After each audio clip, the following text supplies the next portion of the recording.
राजा की प्रेम कहानी। Love story of a king in India. बहुत सालों पहले शिवनगर के राज्य में नाथ नाम के राजा शासन करते थे।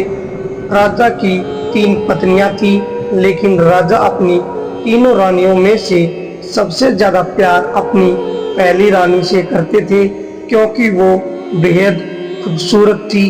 पहली रानी के सुंदर होने की वजह से राजा अपनी दूसरी और तीसरी रानी की तरफ कम ध्यान देते थे।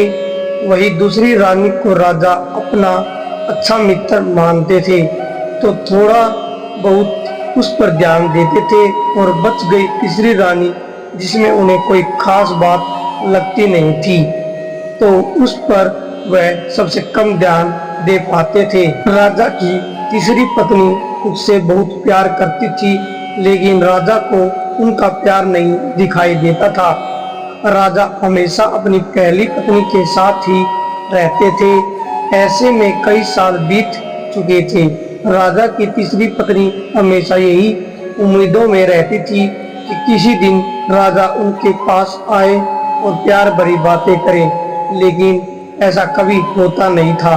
इसी तरह साल बीतता गया, लेकिन एक दिन राजा नाथ अचानक बहुत बीमार पड़ गए। उनकी तबीयत दिन पर दिन खराब होने लगी और उनके जिंदा रहने की उम्मीद भी कम होती जा रही थी। ऐसी हालत में राजा ने अपनी पहली पत्नी को बुलाया। जब पहली रानी उनके पास आई तो राजा ने उनसे कहा, मेरे जिंदा रहने के दिन बहुत कम है और मैं अकेले नहीं मरना चाहता हूँ, क्या तुम मेरे साथ चलोगी?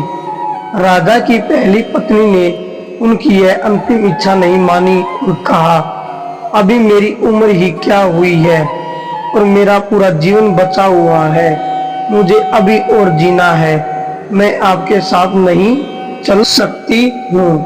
यह कहकर रानी राजा के कमरे से बाहर चली गई। उसके बाद राजा ने दूसरी रानी को बुलवाया। राजा की अंतिम इच्छा के बारे में जब रानी को मालूम पड़ा कि वह मरने वाला है और अपने साथ अपनी बीवी को ले जाना चाहता है, तो इस वजह से वह राजा के पास ही नहीं गई। राजा अपनी दोनों चहेती रानियों से बहुत निराश हो गया। उन्होंने सोचा था कि मैंने कभी अपनी तीसरी पत्नी को प्यार नहीं दिया, न बात की उससे, अब उसे मैं कैसे बुलाऊं?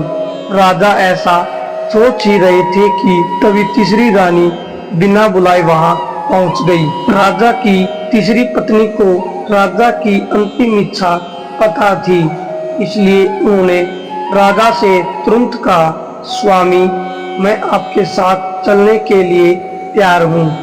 रानी की बातों को सुनकर राजा बहुत खुश हुए, लेकिन खुशी के साथ उन्हें बहुत बहुत बुरा भी लगा। उन्होंने कभी अपनी तीसरी रानी को समय नहीं दिया, प्यार नहीं दिखाया, लेकिन वही मुझसे बहुत प्रेम करती है। तभी राजगुरु अपने साथ प्रसिद्ध वैद्य को लेकर आए, जिसने राजा की तबीयत को बिल्कुल ठीक ही कर दिया। राजा ठीक होने के बाद अपनी तीसरी रानी के पास गया और उसके साथ प्यार से रहने लगा। अब राजा हमेशा तीसरी रानी को ही अपने पास रखता था और दोनों महलों में अपना खुशहाल जीवन बिताने लगे। एक राजा की प्रेम कहानी से सीख।